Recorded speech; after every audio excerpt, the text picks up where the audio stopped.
I talked to Pat Barry one time about Ringwalks and about what's going through your head on the way to the cage. I know you do a lot of pre-visualization when you're in your locker room, but for you, in those moments between the locker room and when the cage door is closed, what's going through your head? How do you prepare yourself, and what's the real story in your head there? You know, when you walk out to the edge of that tunnel, you're waiting for that music to start because it's something you visualized in that moment. And for me, I've focused on taking in all that energy because it's all pointed right at you. And I mean, you feel every hair on your body during that walk. It's a very unique experience, and it's hard to put into words. But I'm really not focused on any one thing. I'm focused on smiling, relaxing. I'm always pointing to God and just walking out there and getting it done. Really, the trigger for me is the Vaseline on the side of the cage. When they put that on, that's it's go time then. Gotcha. And before that, it's just a function of staying as relaxed as possible, enjoying it.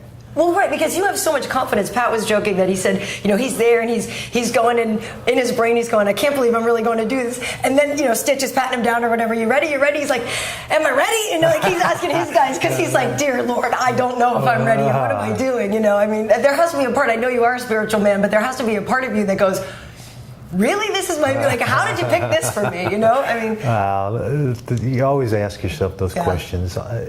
For me, it's rarely at that specific moment. I mean, you're kind of far down the road to be questioning that. But pull the hammy, I gotta go.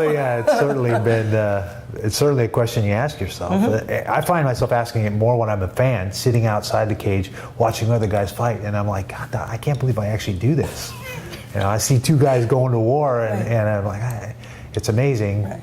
At that point, from that perspective, I think, I really do this. It's crazy. So how do you feel when you watch your son fight then?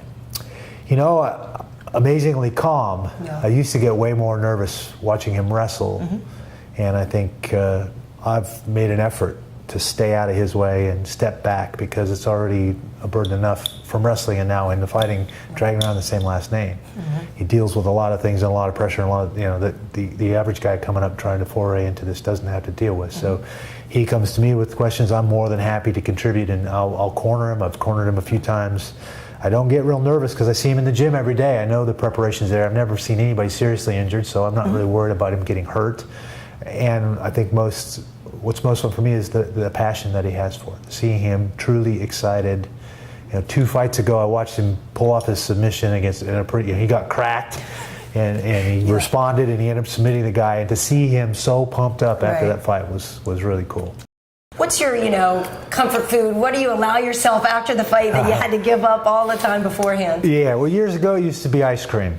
And then I changed my eating habits back when I first cut down to 205, and I did away with dairy for the most part completely. I use rice milk and other things. I don't do cheese. You know, I try to stay away from that stuff. Occasionally I'll have the latte, but that's about as much dairy as I get, really. It's become cookies. I'm a cookie guy. Really? Yeah, chocolate chip cookie or a good peanut butter cookie, forget about it. We're going to scrap over that for sure.